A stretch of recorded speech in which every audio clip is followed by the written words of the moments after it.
Today we are making Hawaiian Grill Chicken. It's real easy to make.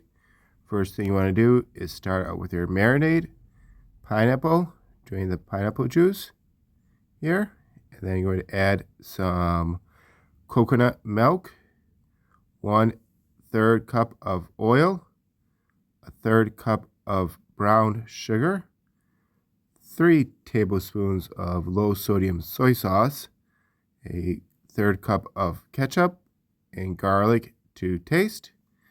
Next, mix that up.